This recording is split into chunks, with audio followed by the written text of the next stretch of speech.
Okay, so I've been messing with this. Again, I made some changes on the fly, and this stuff is so hard to deal with, right? Yeah, okay, but because of all the, but this was cut with a jigsaw. I started it with a drill bit. This is when I was camping. The same thing with these slots. They were templated. You know, I drew them with a pencil off of another one, but then I had to cut them with a jigsaw and everything else. So it's pretty rough. But now I want to put a bolt through here somehow to go into the tray below it. And like, oh my gosh, what am I going to do? So I have these made up for me. They're 5/8 by 1 3/4 by 1/4 steel. And then I have a hole. I have them made up for me by a fabricator because that way they have 4 round corners on them. I have them do that with a laser, right?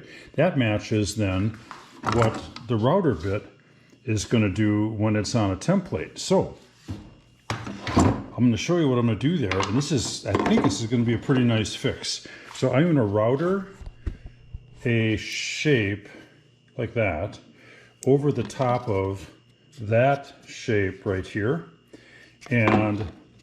But it'll be only down about 3/8 of an inch. Then that way this will sit down in there. The bolt will sit on top of it. And then everything will still be flush on the top. So when I set my cell phone up there or the Android and so on, they're not going to be hit a bolt or anything like that. So to set that up, this template is my regular template. Normally I put PVC in here, but there is no fixed dimension on there, period.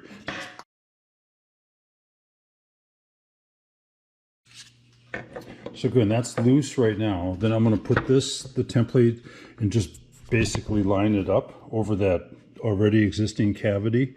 Do the best I can. There's nothing that's square or perpendicular or anything about this anyhow. So then I can do the best I can at that. Then using the Festool type, it doesn't have to be Festool with the type, that fits in those slots like that. And then I'll just do a light snug at first.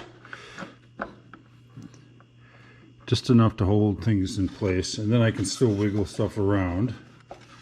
All right, getting closer there. That's looking pretty good. And put the other one on now. Again, I'm just being careful not to bump it out of position. And I'm snugging it up, down from underneath. And it's still looking pretty good.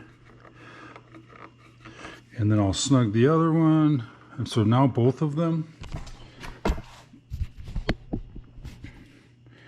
are tightened from underneath.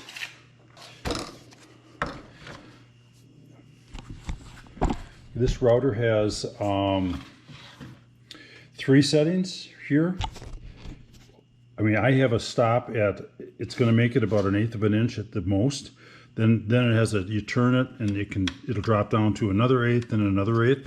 So I'm going to be doing that. And I want this thing to be well below the surface. So I'm probably going to end up going down to the 3rd or 4th one. It's actually going to be a pretty easy router because much of that cavity is already gone.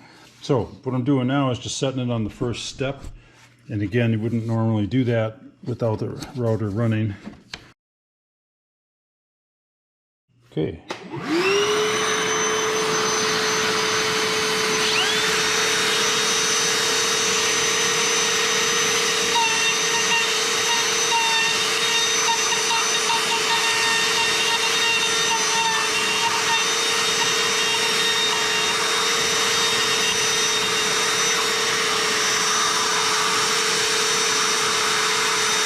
Drop down 1,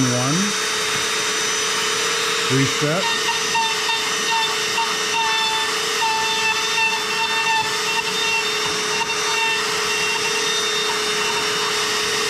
So right now that's about 1/4 inch deep, but I want it to go about 3/8. So I'm going to drop down again, locking it in.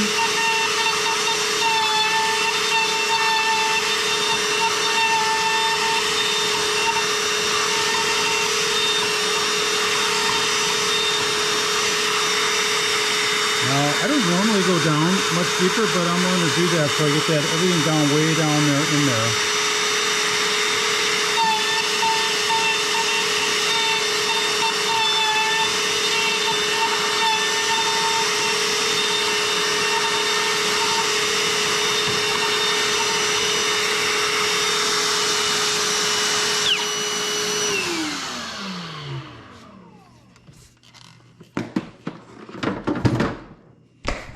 So as usual, not a speck of dust.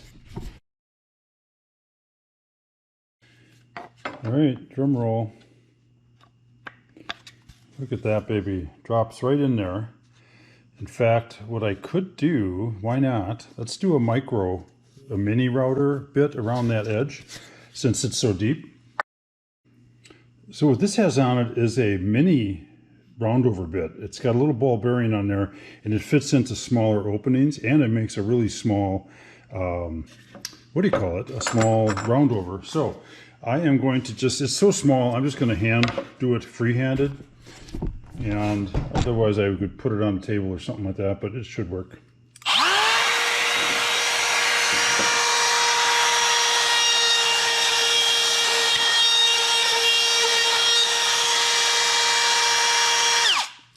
All right, so that's all that's to that. And now it's got a much nicer texture to it. That's not so sharp edged.